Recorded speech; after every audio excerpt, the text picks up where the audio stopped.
سحر جیسے ہی کمرے میں داخل ہوئی، کسی نے اسے پیچھے سے دبوچ لیا۔ اس سے پہلے کہ وہ چیختی، مقابل کا ہاتھ اس کے لبوں پر آتا، اس کی آواز دبا گیا تھا۔ سحر مقابل کی سخت گرفت میں پھڑ پھڑا کر رہ گئی تھی۔ کیا ہوا مسز؟ اتنی پینک کیوں ہو رہی ہیں؟ مقابل کی سرگوشی پر سحر کی آنکھیں مارے خوف کے پھیلی تھیں۔ وہ وہ یہاں کیسے؟ وہ تو جا چکا تھا نا؟ اس نے خود اپنی آنکھوں سے اس کی گاڑی کو جاتے ہوئے دیکھا تھا۔ سحر کی دھڑکنیں خوف سے تیز ہوئی تھیں۔ مجھ سے چھپ رہی تھی تمہیں واقعی میں لگتا ہے کہ تم میرے گھر میں مجھ سے بچ سکتی ہو؟ مقابل کے پر اسرار سے لہجے پر سحر باقاعدہ کانپنے لگی تھی۔ مسز سحر عالم، آپ اب میری ملکیت ہیں، اس لیے مجھ سے بچ پانا ناممکن ہے۔ وہ اسے مزید قریب کرتا، اس کے کان میں سرگوشی کرتا، اس کی آواز گم کر گیا تھا، اس کی باہوں میں بے سدھ ہو گئی تھی۔ سحر ایک یتیم لڑکی تھی جو کہ ایک یتیم خانے میں رہتی تھی۔ کالج میں ٹاپ کرنے کی وجہ سے اسے اسکالرشپ پر شہر کی سب سے بڑی یونیورسٹی میں پڑھنے کا موقع ملا تھا، مگر کچھ وجوہات کی بنا پر اسے اچانک ایک رات اپنی پڑھائی چھوڑ کر بھاگنا پڑا تھا۔ جس رات وہ اپنے ہاسٹل سے بھاگ آئی تھی، اسی رات اس نے ایک خاتون کی جان بچائی جو اسے سڑک پر بے ہوش حالت میں ملی تھی، جس کے بدلے میں انہوں نے سحر کو اپنے محل نما گھر میں اپنے پاس رکھ لیا، کیونکہ سحر نے ان کو بتایا تھا کہ وہ یتیم ہے اور رہنے کے لیے کوئی ٹھکانہ ڈھونڈ رہی ہے۔ سحر ان خاتون کی بہت مشکور تھی جنہوں نے نہ صرف اسے رہنے کے لیے ٹھکانہ دیا تھا بلکہ اس کے ساتھ نہایت ہی شفقت بھرا سلوک کیا تھا۔ سحر کو ان کے گھر میں رہتے ہوئے ایک ماہ ہو گیا تھا۔ گھر میں بس وہ خاتون اور ان کے شوہر تھے، اور وہ دونوں میاں بیوی نہایت نیک دل انسان تھے۔ باقی ان کے بڑے سے بنگلوں میں درجنوں ملازمین تھے جو اس بڑے سے بنگلوں کے پیچھے بنے کوارٹر میں رہتے تھے، لیکن سحر کو ان دونوں نے ہی اپنی بیٹی کی طرح رکھا ہوا تھا۔ اسے بنگلوں کے اندر ہی ایک بڑا سا کمرہ دیا تھا، وہ اس کی تمام ضروریات و اخراجات کا خرچ اٹھاتے تھے۔ ان کا ایک ہی بیٹا تھا جو کہ اپنے دوستوں کے ساتھ آؤٹ آف کنٹری کسی ٹرپ پر گیا ہوا تھا۔ سحر ان کے ساتھ کافی خوش تھی، لیکن اصل قیامت تو اب اس پر تب ٹوٹی جب ان کا بیٹا عالم شاہ ایک ماہ کی یورپ ٹرپ کے بعد واپس آیا، کیونکہ وہ کوئی اور نہیں بلکہ وہی شخص تھا جس سے بچ کر وہ یونیورسٹی چھوڑ کر بھاگی تھی۔ دوسری جانب عالم شاہ بھی اس لڑکی کو اپنے سامنے کھڑا دیکھ کر حیران رہ جاتا ہے جو کہ ایک ماہ پہلے ہی پوری یونیورسٹی کے سامنے اسے تھپڑ مار کر فرار ہو گئی تھی۔ عالم شاہ کے آنے کے بعد سحر ہر وقت ہی خوفزدہ سی رہتی تھی۔ اسی شخص کے خوف سے تو اس نے اپنی تعلیم چھوڑ دی تھی، اور قسمت اسے پھر سے اسی شخص کے در پر لے آئی تھی۔ اس ایک ماہ میں سحر کو ان کے ساتھ رہتے ہوئے دلی انسیت ہو گئی تھی۔ یہ بڑا سا بنگلہ اسے اپنا گھر لگنے لگا تھا۔ اب اچانک یہ سب چھوڑ کر بھاگنا بھی آسان نہیں تھا۔ پھر وہ کہاں جاتی؟ اس کے پاس تو رہنے کو کوئی ٹھکانہ ہی نہ تھا۔ اس نے بمشکل اپنا دل مضبوط کرتے خود کو یہاں رہنے کے لیے تیار کیا تھا۔ پھر اس شخص کی جانب سے مکمل خاموشی بھی اسے ہمت دے رہی تھی کہ شاید وہ یہ سب بھول گیا ہو۔ اسے یہاں آئے ایک ہفتہ ہو گیا تھا، اور وہ شخص اسے ایسے نظر انداز کر دیتا تھا جیسے اسے اس کی موجودگی سے فرق ہی نہ پڑتا ہو، جس کے سبب سحر بمشکل خود کو سمجھاتی خود بھی خاموشی اختیار کر گئی تھی۔ وہ اس گھر کو نہیں چھوڑ سکتی تھی، لیکن مقابل کی خاموشی کے باوجود بھی وہ پرسکون نہیں تھی۔ اس کے دل میں ہر لمحہ ایک اندیکھا سا خوف حاوی رہتا تھا۔ پتہ نہیں مقابل کو اس کا تھپڑ مارنا یاد تھا یا نہیں، لیکن وہ چاہ کر بھی کچھ بھول نہیں پا رہی تھی۔ اور پھر جب اچانک اس دن عشرت بیگم نے اس سے کہا کہ وہ اسے اپنی بہو بنانا چاہتی ہیں، وہ ان کے بیٹے سے نکاح کر لے، وہ اپنے بیٹے کے لیے اس کے جیسے ہی لڑکی چاہتی تھیں، تب تو سحر کا مارے خوف کے بہت ہی برا حال ہوا تھا، مگر یہ سوچ کر کہ وہ شخص بھلا کیسے اس جیسی عام اور معمولی سی لڑکی کو قبول کرے گا، اس نے اپنا بھرم رکھنے کو ہاں کر دیا، کیونکہ اسے یقین تھا کہ وہ شخص کسی صورت اس سے شادی کے لیے راضی نہیں ہوگا۔ مگر اصل دھچکا تو اسے تب لگا جب عشرت بیگم نے اس کے ہاں کرنے کے اگلے ہی ہفتے نکاح کی رسم رکھ لی۔ سحر بیچاری اپنی غلط فہمی میں خود ہی پھنس گئی۔ اس کی آنکھوں کے پردوں پر مسلسل ماضی کے جھروکے واضح ہونے لگے تھے۔ جب اس کو یونیورسٹی میں آئے ہوئے ایک ہی ہفتہ ہوا تھا، اس نے پوری یونیورسٹی میں عالم شاہ کے نام کی دہشت سنی تھی۔ اسے ایک ہی ہفتے میں اندازہ ہو گیا تھا کہ وہ ایک نہایت ہی بگڑل اور انا پرست امیر زادہ ہے۔ اس سے الجھنے کا وہاں پوری یونیورسٹی میں کوئی سوچ بھی نہیں سکتا تھا۔ وہاں سبھی اس سے ڈرتے تھے۔ وہاں کے اسٹوڈنٹس کا کہنا تھا کہ وہ بڑا ہی خطرناک انسان ہے۔ اس سے جتنا دور رہا جائے اتنا ہی بہتر ہے۔ اکثر لوگ تو اسے دیکھ کر ہی راہ بدل لیتے تھے۔ سحر کے دل میں بھی چند ہی دنوں میں بری طرح اس کا خوف بیٹھ گیا تھا۔ لیکن اچھی بات یہ تھی کہ سحر کا اور اس کا ڈپارٹمنٹ بالکل الگ الگ تھا، جس کی وجہ سے سحر کا آج تک اس سے سامنا نہیں ہوا تھا۔ نہ ہی سحر نے کبھی اسے دیکھا تھا اور نہ ہی اسے دیکھنے کا شوق تھا، اور سحر اسی میں خوش تھی۔ مگر اس دن اچانک جب یونیورسٹی کے گراؤنڈ سے تیزی سے گزرتے ہوئے وہ کسی سے ٹکرا گئی، مگر جلدی کے چکر میں معذرت کرتی تیزی سے وہاں سے جانے لگی تھی، مگر اس کا اسکارف اچانک پیچھے سے کھینچے جانے کی وجہ سے بے اختیار اس کے سر سے پھسلا تھا، جسے اس نے بر وقت سنبھال کر سر سے اترنے سے روک لیا تھا، مگر پیچھے کھڑے شخص کی اس گھٹیا حرکت پر اس کا خون کھولا تھا۔ اس نے بنا سوچے سمجھے پیچھے مڑ کر اپنے پیچھے کھڑے اس خوبرو نوجوان کو نہایت ہی زور سے تھپڑ مارا تھا۔ تھپڑ کی گونج دور تک گونجی تھی۔ اس لڑکے کا چہرہ لال ہو گیا تھا، نہ جانے تھپڑ کے سبب یا غصے کے سبب۔ سحر ابھی اسے تھپڑ مار کر مزید سنانے ہی والی تھی جب نظر اس کی گھڑی پر پڑی، جس میں اس کے اسکارف کا ایک کنارہ پھنسا ہوا تھا، جو شاید ان کے ٹکراؤ کے دوران پھنسا تھا۔ اس کا مطلب یہ تھا کہ اس کا اسکارف اس وجہ سے پھسلا تھا اور اسے لگا اس شخص نے شرارت کی ہے۔ وہ اب شرمندہ سی کھسیانی انداز میں کبھی ارد گرد ساکت و جامد کھڑے طلباء کو دیکھتی تو کبھی سامنے کھڑے نوجوان کو دیکھتی، جسے بلا وجہ ہی تھپڑ جڑ دیا تھا، وہ بھی پوری یونی کے سامنے۔ اس نے انگلیاں مروڑتے ہوئے معذرت کرنے کے لیے لب کھولے ہی تھے کہ وہ شخص ایک خونخوار نظر اس پر ڈال کر اس کا اسکارف نکالتا وہاں سے نکل گیا تھا۔ سحر نے سوچا تھا کہ وہ بعد میں معذرت کر لے گی، لیکن اصل ہوش تو اس کے تب اڑے جب اسے ہاسٹل کی لڑکیوں سے معلوم ہوا کہ جسے اس نے تھپڑ مارا وہ کوئی اور نہیں بلکہ عالم شاہ تھا۔ ان لڑکیوں نے اسے عالم شاہ کی قہر و غضب ایسے خوفناک قصے سنا کر اسے اتنا ڈرایا کہ سحر اس شخص کے خوف سے راتوں رات اپنا ہاسٹل اور یونی چھوڑ کر نکل آئی۔ اس سے پہلے وہ شخص اس سے بدلہ لینے کے لیے اسے نقصان پہنچاتا، اسے یہاں سے کہیں دور جانا تھا۔ اسی رات سڑک پر بے یار و مددگار بھٹکتے ہوئے اس کی نظر ایک خاتون پر پڑی جو سڑک کنارے بے ہوش پڑی تھی، مگر وہاں پر کوئی بھی ان کے نزدیک نہیں آ رہا تھا۔ یہ ایک کمرشل ایریا تھا، ارد گرد برانڈڈ دکانیں تھیں۔ یہاں آنے والے لوگ ہائی کلاس سے تعلق رکھتے تھے، جنہیں کسی کے جینے یا مرنے سے کوئی فرق نہیں پڑتا تھا۔ وہ خاتون بھی شاید یہاں شاپنگ کے لیے آئی تھیں، مگر نہ جانے کیسے اور کیوں بے ہوش ہو گئیں۔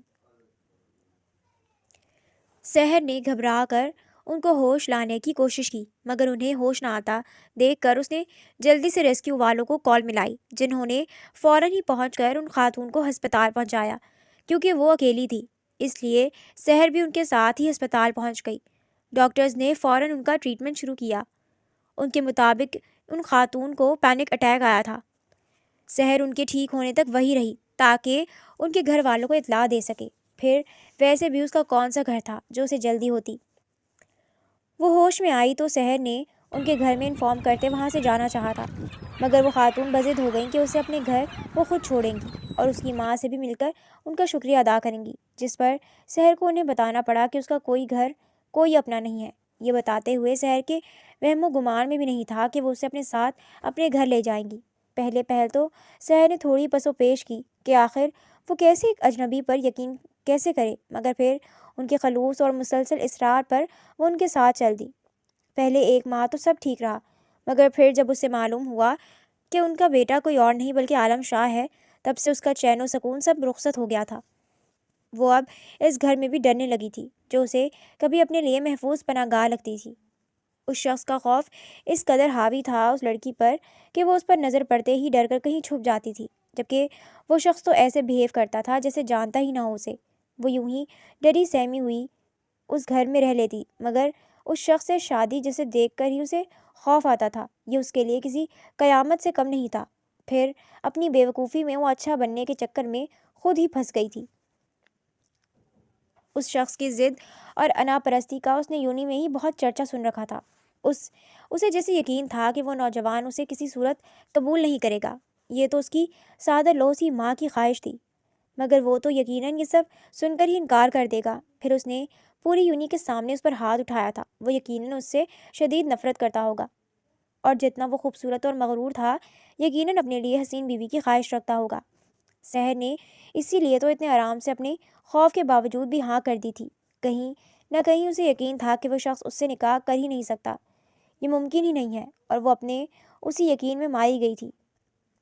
لیکن جو بھی تھا اس شخص سے شادی کا مطلب تھا بے موت مارا جانا، اس لیے اس نے ہمت کرتے ہوئے آخر عشرت بیگم کو انکار کر دیا کہ اس نے صرف ان کی خوشی کے لیے ہاں کی ہے، ورنہ اس کا دل مطمئن نہیں ہے اور اسے ان کے بیٹے سے خوف آتا ہے۔ یہ عشرت بیگم کا شفقت بھرا انداز ہی تھا جس نے اسے ہمت دی تھی انہیں اپنے دل کی بات بتانے کی، لیکن اپنے ڈر کی وجہ نہیں بتائی تھی۔ عشرت بیگم اس کی بات پر خاموش ہو گئی تھی۔ سحر کو خوف تھا کہ وہ اس بات پر برہم ہوں گی اور شاید اسے زبردستی اس رشتے کے لیے منائے یا پھر غصے میں اسے اپنے گھر سے ہی نکال دیں۔ آخر کو اس نے ہاں کرنے کے بعد نکاح سے ایک دن پہلے انکار کر دیا تھا، مگر اس کی توقع کے برعکس ایسا کچھ نہیں ہوا تھا۔ وہ ایک دو دن کچھ خاموش رہیں جیسے انہیں دکھ ہوا ہو، اور پھر پہلے جیسے ہی اس کے ساتھ پیش آنے لگی جیسے کچھ ہوا ہی نہ ہو۔ سحر اپنے انکار پر ان کے سامنے بری طرح شرمندہ تھی، مگر انہوں نے اپنے نارمل رویے سے اس کا گلٹ اور شرمندگی دور کر دیا۔ سحر ان کے ظرف پر حیران رہ گئی تھی۔ یقین کرنا مشکل تھا کہ اتنے نیک دل خاتون کا بیٹا اس قدر انا پرست کیسے ہو سکتا تھا، لیکن جو بھی تھا وہ خوش تھی کیونکہ وہ اس شخص سے بچ گئی تھی۔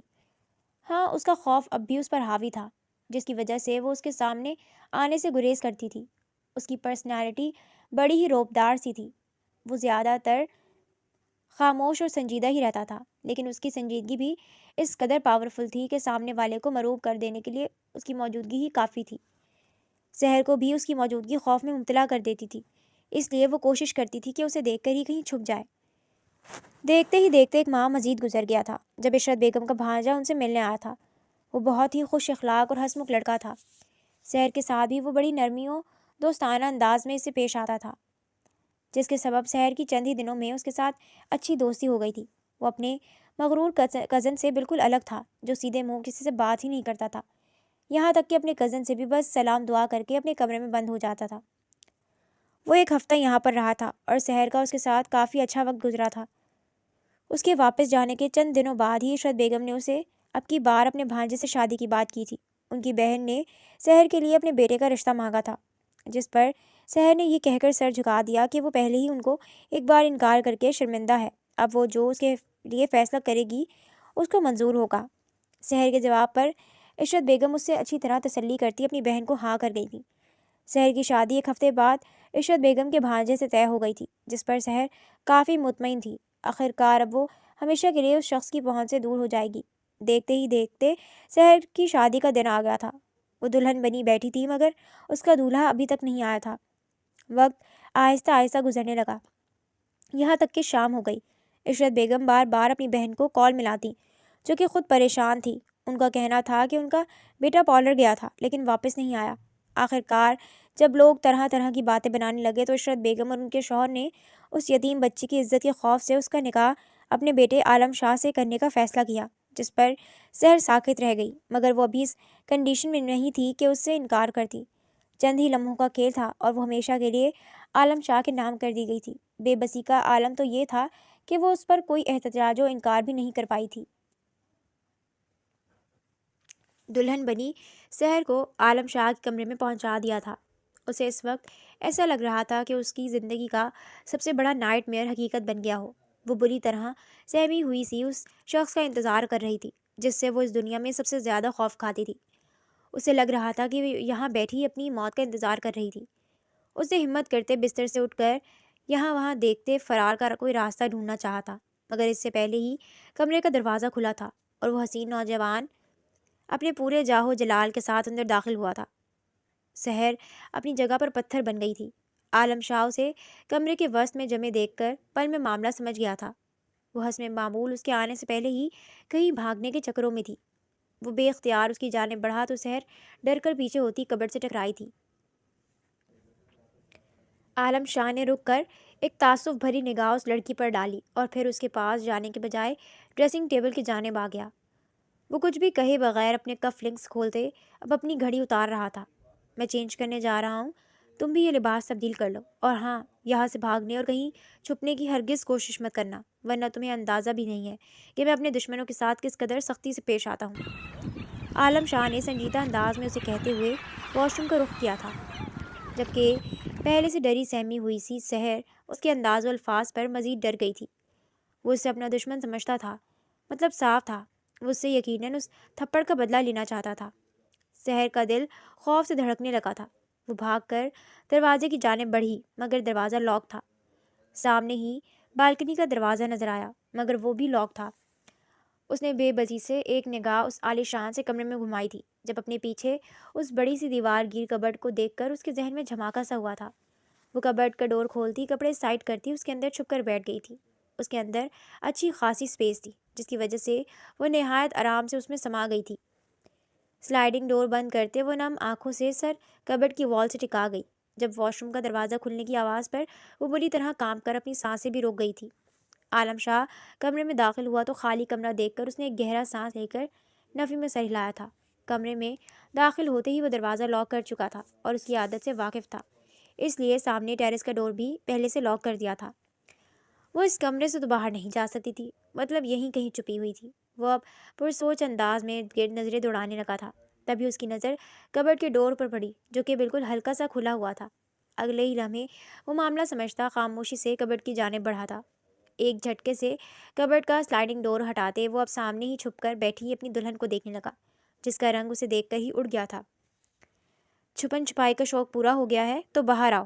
مقابل کی سنجیدہ آواز پر سحر نے خوف و خفت کی ملی جلی کیفیت کے ساتھ مقابل کو دیکھا۔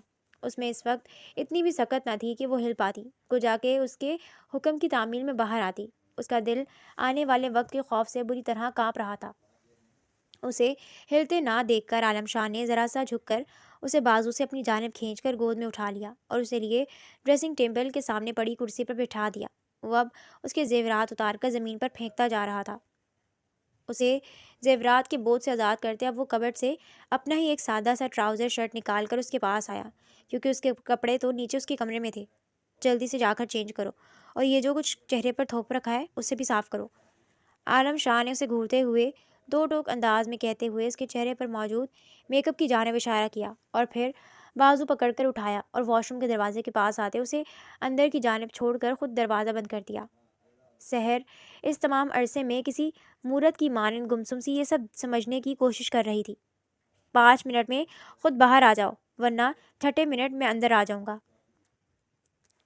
عالم شاہ کی دھمکی پر اس کے وجود میں حرکت آئی تھی۔ وہ جلدی جلدی چینج تو کر چکی تھی مگر بہت رگڑنے کے باوجود بھی میک اپ نہیں اتر رہا تھا۔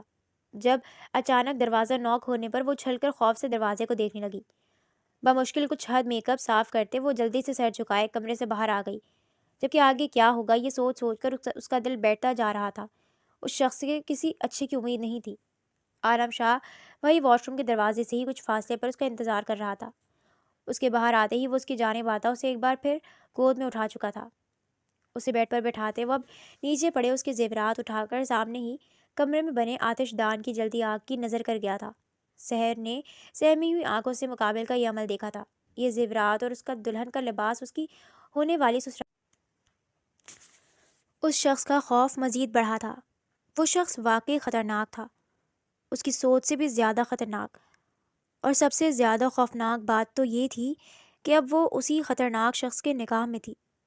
اسے بیڈ کی جانب آتا دیکھ کر سحر نے ڈر کر آنکھیں میچ لی ہوں، جیسے اس طرح وہ محفوظ رہ سکتی ہے۔ عالم بیڈ پر نیم دراز ہوتا اسے کھینچ کر اپنے قریب کر گیا تھا۔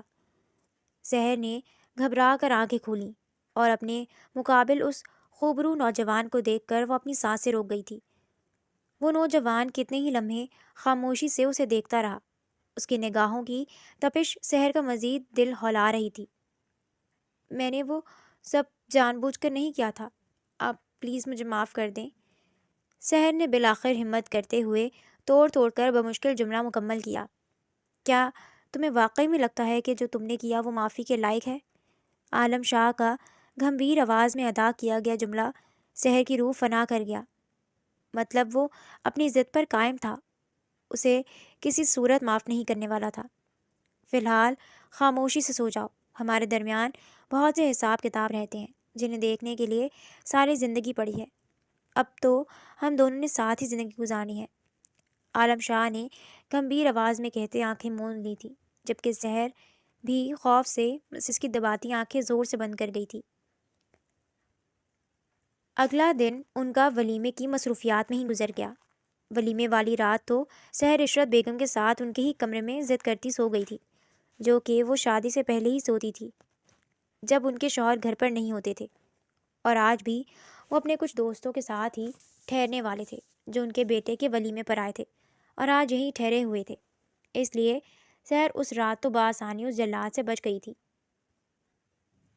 اس کے بعد زندگی معمول پر آ گئی تھی۔ سحر رات کو عشرت بیگم کے سامنے اوپر والے پورشن پر چلی جاتی، مگر اوپر وہ عالم کے کمرے میں جانے کے بجائے اسٹڈی روم میں بیٹھی رہتی جب تک اسے مقابل کے سونے کا یقین نہیں ہو جاتا تھا۔ ملازمہ سے اسے پتہ چلا تھا کہ وہ شخص وقت کا بڑا پابند تھا، ہمیشہ ایک ہی ٹائم پر 11 بجے کے قریب سوتا تھا اور صبح 9 بجے ہی اٹھتا تھا۔ خود سحر بھی اس کی یہ روٹین اس گھر میں رہتے ہوئے شادی سے پہلے ہی نوٹ کر چکی تھی کہ اس کا ہر کام روزانہ ایک جیسے ہی وقت پر ہوتا تھا۔ اسی وجہ سے تو وہ بآسانی ایک گھر میں رہتے ہوئے بھی اس سے چھپ کر رہتی تھی۔ وہ عالم کے سونے کے بعد کمرے میں جاتی تھی اور صبح اس کے اٹھنے سے پہلے ہی باہر آ جاتی۔ اس کی مجبوری یہ تھی کہ اوپر والے پورشن میں تمام کمرے لاک تھے اور اسٹڈی روم خاصا سیٹ تھا۔ پھر وہاں چند کرسیوں اور میز کے علاوہ ایسا کچھ نہ تھا جس پر سویا جا سکے، اس لیے اسے مجبوراً عالم شاہ کے کمرے میں ہی جانا پڑتا تھا، مگر اپنی طرف سے وہ پوری کوشش کر رہی تھی کہ اس شخص سے سامنا نہ ہو۔ اسی طرح دیکھتے ہی دیکھتے ان کی شادی کو ایک ہفتہ گزر گیا تھا اور سحر ابھی تک اسے چھپنے میں کامیاب ٹھہری تھی۔ اس شخص کی اس رات کی باتوں کا خوف اس پر اس قدر حاوی ہوا تھا کہ وہ ہر وقت اس شخص سے بچنے کی کوشش کرتی رہتی تھی جو کہ اب اس کا شوہر تھا۔ اس دن وہ عشرت بیگم کے بلاوے پر ان کے پاس جا رہی تھی۔ جب لاؤنج کے پاس آتے اس کے کانوں میں عالم شاہ کی آواز پڑی تھی جو کہ اپنی ماں کو دوستوں کے پاس جانے اور آج رات وہیں رکنے کا بتا رہا تھا۔ وہ ان کو بتاتا باہر کی جانب بڑھا تو سحر بھی بے اختیار دبے قدموں اس کے پیچھے چل دی۔ اپنی آنکھوں سے اسے گاڑی میں بیٹھ کر گاڑی مین گیٹ سے باہر نکالتے دیکھ کر اسے سکون آیا تھا۔ کم از کم آج تو وہ سکون سے بیڈ پر سو سکتی تھی، وہ بھی بنا ڈرے، ورنہ شادی کے بعد سے تو وہ صوفے پر ہی سو رہی تھی۔ وہ اب عشرت بیگم کے پاس آ گئی تھی۔ کچھ دیر ان کے پاس بیٹھنے کے بعد وہ آرام کا بول کر آج کچھ زیادہ ہی جلدی کمرے میں آ گئی تھی۔ سحر جیسے ہی کمرے میں داخل ہوئی کسی نے اسے پیچھے سے دبوچ لیا۔ اس سے پہلے کہ وہ چیختی، مقابل کا ہاتھ اس کے لبوں پر آتا اس کی آواز دبا گیا تھا۔ سحر مقابل کی سخت گرفت میں پھڑپڑا کر رہ گئی تھی۔ کیا ہوا مسز؟ اتنی پینک کیوں ہو رہی ہیں؟ مقابل کی سرگوشی پر سحر کی آنکھیں مارے خوف کے پھیلی تھیں۔ وہ یہاں کیسے؟ وہ تو جا چکا تھا نا؟ اس نے خود اپنی آنکھوں سے اس کی گاڑی کو جاتے ہوئے دیکھا تھا۔ سحر کی دھڑکنیں خوف سے تیز ہوئی تھیں۔ مجھ سے چھپ رہی تھی؟ تمہیں واقعی میں لگتا ہے کہ تم میرے گھر میں مجھ سے بچ سکتی ہو؟ مقابل کے پورے اصرار سے لہجے پر سحر باقاعدہ کانپنے لگی تھی۔ مسز سحر عالم، آپ اب میری ملکیت ہیں، اس لیے مجھ سے بچ پانا ناممکن ہے۔ وہ اسے مزید قریب کرتا، اس کے کان میں سرگوشی کرتا، اس کی آواز گم کر گیا تھا۔ وہ اس کی باہوں میں بے سدھ ہو کر جھول گئی تھی۔ عالم شاہ کتنی دیر اس کا بے ہوش سراپا اپنی باہوں میں لیے کھڑا اس کا معصوم چہرہ دیکھتا رہا تھا۔ اس کی مدھم چلتی سانسوں کا رقص بغور سنتے وہ اس کے نازک سراپے کو باہوں میں بھرے اب اپنے بیڈ کی جانب بڑھتا اسے بیڈ پر لٹا گیا تھا۔ اس پر کمفرٹر اڑا کر وہ اب سامنے ہی سنگل صوفے پر بیٹھ کر اس کے بے ہوش وجود کو دیکھنے لگا۔ اس رات کے بعد سے جہاں سحر کے خوف میں مزید اضافہ ہوا تھا، وہیں پر عالم شاہ نے اسے اس کے حال پر چھوڑ دیا تھا۔ اس نے دوبارہ نہ تو اس کے سامنے آنے کی کوشش کی تھی اور نہ ہی اسے کبھی مخاطب کرنے کی۔ اسی طرح سے ان کی شادی کو دیکھتے ہی دیکھتے ایک ماہ گزر گیا تھا اور اب تو عشرت بیگم اور ملازمین بھی محسوس کرنے لگے تھے کہ ان دونوں کے درمیان کچھ نہ کچھ گڑبڑ ہے۔ وہ دونوں ایک دوسرے سے ہی لاپرواہ سے رہتے ہوئے کسی صورت میں میاں بیوی نہ لگتے تھے۔ ایسا لگتا تھا کہ ان کے بیچ کوئی رشتہ ہی نہ ہو۔ وہ دونوں ہی ایک دوسرے کے لیے اجنبی معلوم ہوتے تھے اور ان دونوں کے بیچ یہ اجنبیت کی دیوار اب سب محسوس کرنے لگے تھے۔ عشرت بیگم نے ان کے رشتے کو بہتر بنانے کے لیے ان دونوں کو شہر سے باہر سوات کے پہاڑوں پر بنے اپنے فارم ہاؤس پر بھیجنے کا فیصلہ کیا تاکہ وہاں اکیلے وقت گزار کر ان دونوں کے درمیان سب کچھ بہتر ہو سکے۔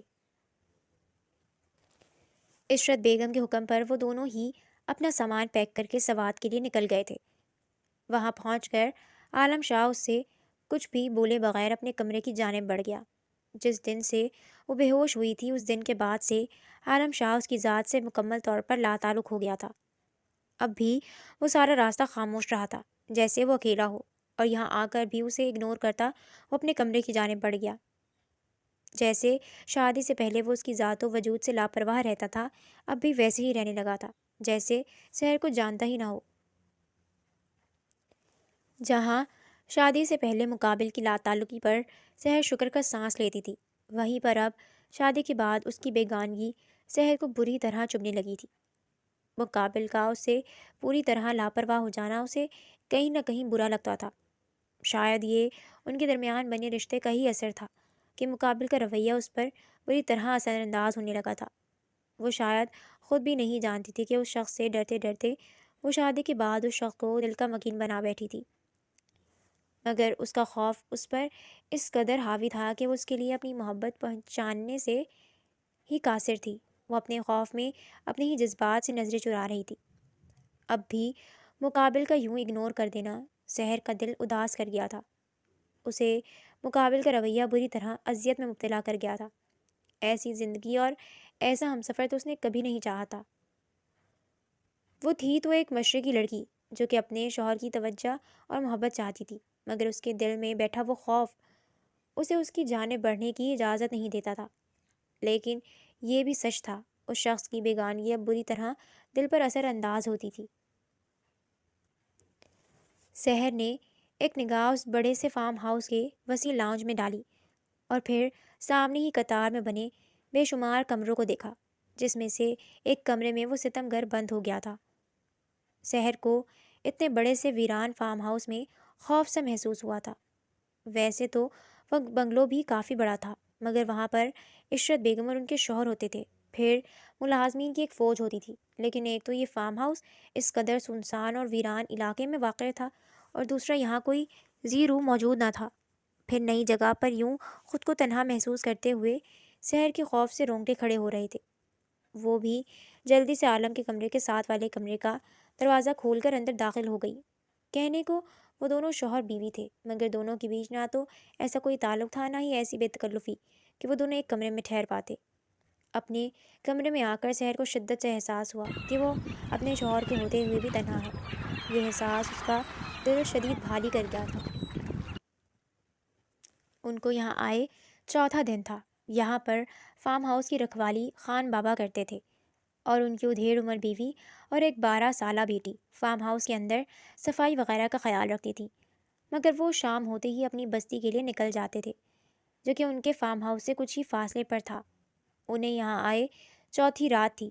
سحر کا دن تو ان ماں بیٹی کے ساتھ کافی اچھا گزر جاتا تھا، مگر رات ہوتے ہی اس کا دل نہایت ہی بوجھل تنہا سا محسوس کرنے لگا تھا۔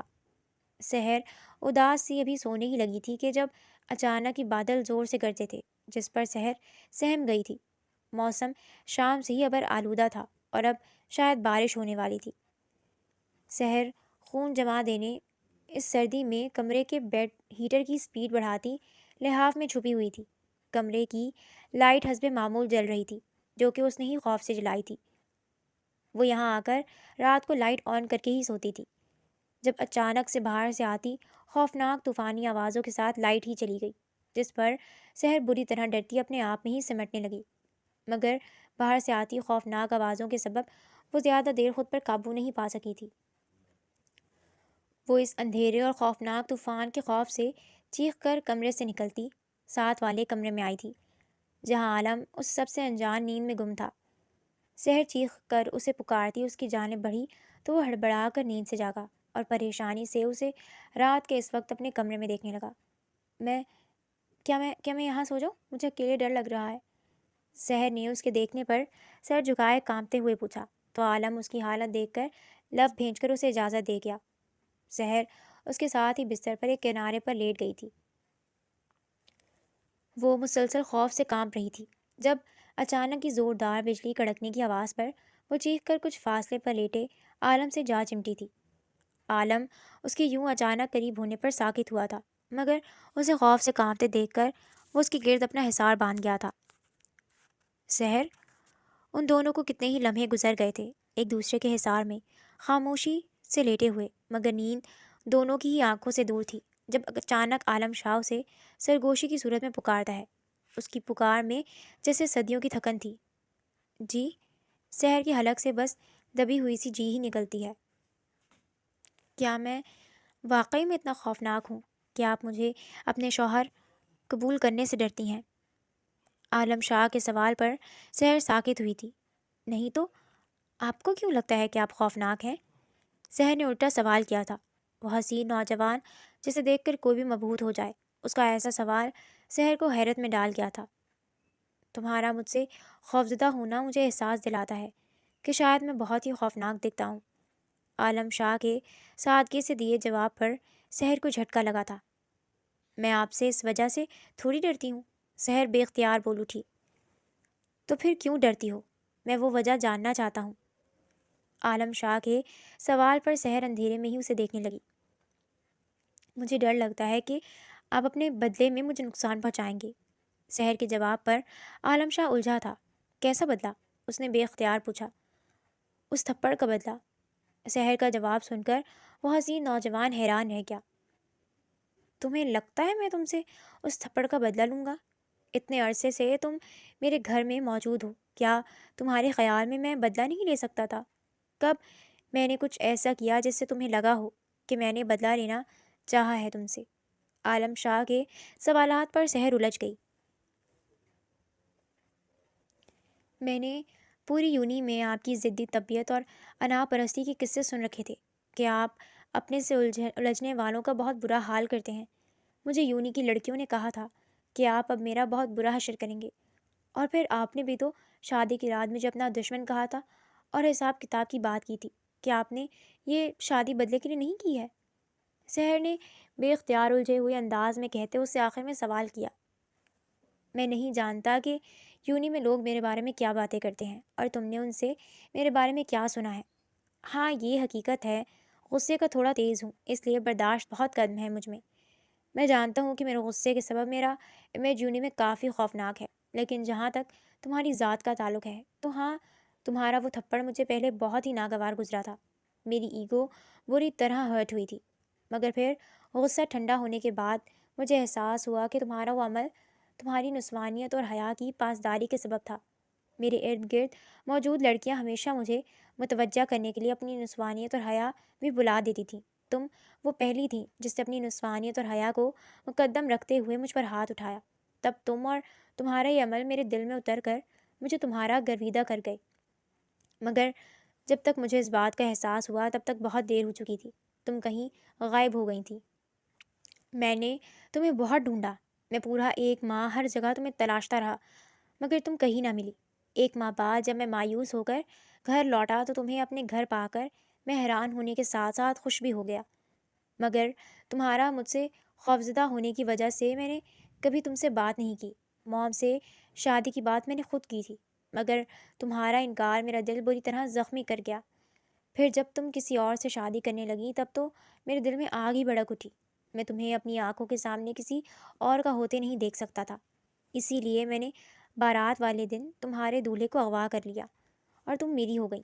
میں جس حساب کتاب کی بات کر رہا تھا وہ مجھے ریجیکٹ کر کے کسی اور کو قبول کرنے کے متعلق تھا، اور دشمن تو تم واقعی تھی، میرے دل میری روح کی دشمن۔ شادی کے بعد تمہاری خود سے دوری دے کر میں نے تمہیں قریب کرنا چاہا، مگر تمہارا بے ہوش ہونا مجھے ڈرا گیا۔ اس کے بعد میں نے تمہیں تمہارے حال پر چھوڑ دیا، کیونکہ تمہیں تکلیف میں نہیں دیکھ سکتا تھا، مگر اس سب میں ہر دن ایک نئی اذیت سے گزرتا ہوں۔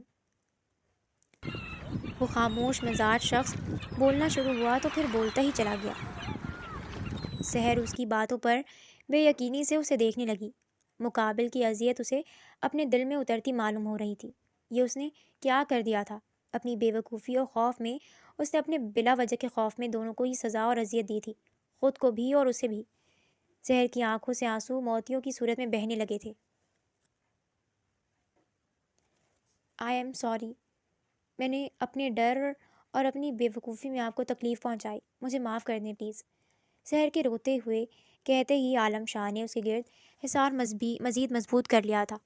اگر معاف کر دوں تو کیا مجھ سے دور رہنا اور ڈرنا چھوڑ دو گی، یا پھر میری محبت قبول کر لو گی؟